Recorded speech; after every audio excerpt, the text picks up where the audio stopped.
What's this car? The enforcer's already signaled him to slow down. He's just merging over now. Oh my, why'd you have to get so close to the other one? My goodness.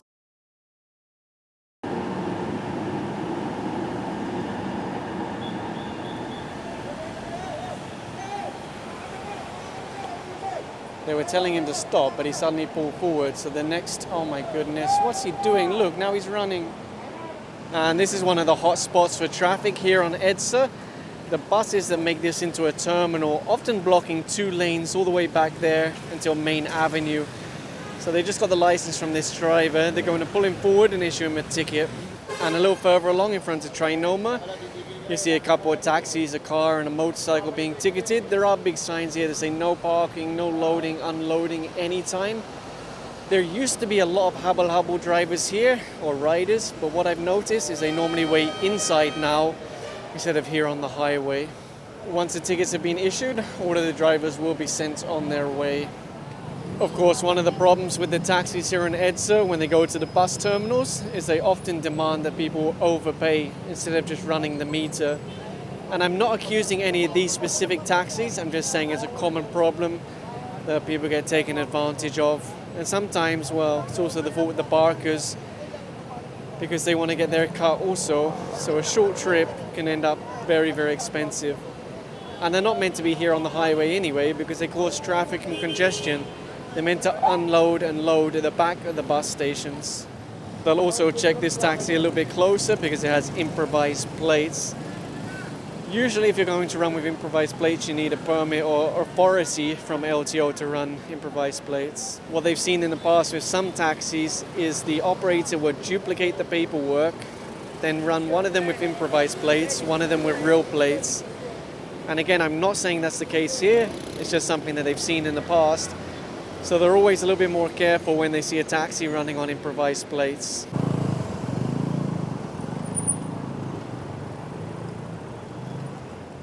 I've been seeing a lot of motorcycles in the bus lane, but the moment they see enforcers, they leave. Obviously they don't want to be apprehended. It's obviously not about the traffic because it's moving very quickly. I think it's just a habit already to go inside the exclusive bus lane. The problem is if the MMDA turn a blind eye to that, everyone's going to suffer. This guy's going so fast. Okay, they did manage to stop him. I just saw that black SUV leave the bus lane after he saw the enforcers. Imagine that, traffic's so light and they're still going to misuse the exclusive bus lane.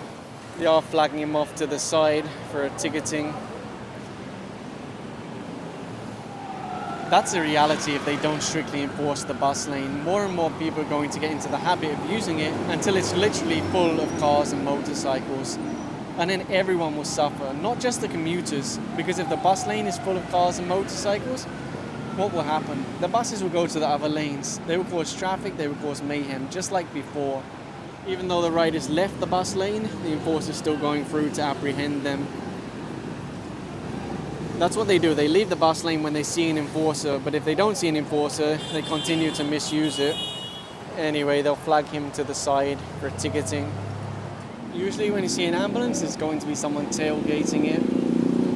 And often enforcers will think, oh, it's an emergency, that's why they're tailgating. But most of the time it's not. And I know that because they apprehend the drivers and they admit, I was just following it to get through. See that? What's that, an Innova? It's really a common technique to follow behind a police car, ambulance or something like that. They are asking the driver for his license. He showed something in his windscreen, looked like a ID of some sorts. And then he handed over another ID. They're really asking for the license. There you go. I think it's good that the MMDA are implementing the new penalties. 5,000 pesos, suspension of license, revocation of license for repeat violators. Once that comes into effect, I think people aren't going to treat it as a game anymore. And I think the LTO seriously needs to consider, well, cracking down on those drivers that run away. When you issue a show cause order, really consider revoking the license. Because if someone is willing to run from enforcers, endangering themselves and other road users, imagine what they'll do to a regular person if they're involved in an accident, right? If you're going to run from law enforcement, more likely you're going to run from a civilian also. That joy right there just left the bus lane. I think it's going to be flagged down. Hopefully he'll stop. Okay, they are flagging him over. And there's one more that's been pulled in just behind him. They actually guide them to the side of the road, unless they're having a problem with them, and then they might make them push the bike. Oh my goodness, there's a car coming also. So they have to work out how to catch everyone at the same time. The car is leaving.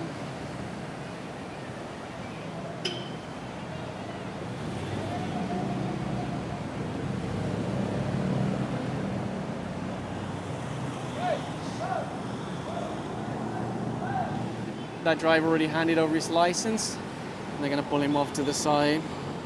As soon as those riders see the enforcer, they're definitely going to leave the bus lane.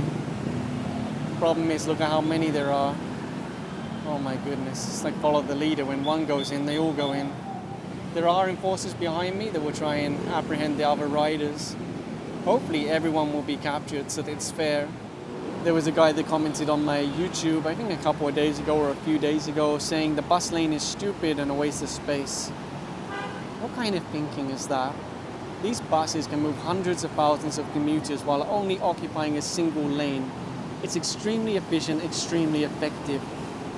His reasoning or argument was that, oh look, it's empty. Yeah, because the buses are passing through so quickly. Would you say it's better if they were bumper to bumper and commuters were stuck there for 3 hours? Doesn't make sense, right? The fact that it works, that's why it's empty, or it looks empty. Because the buses pass through so quickly that they don't get congested. But if they let motorcycles and cars go in there, then of course, game over.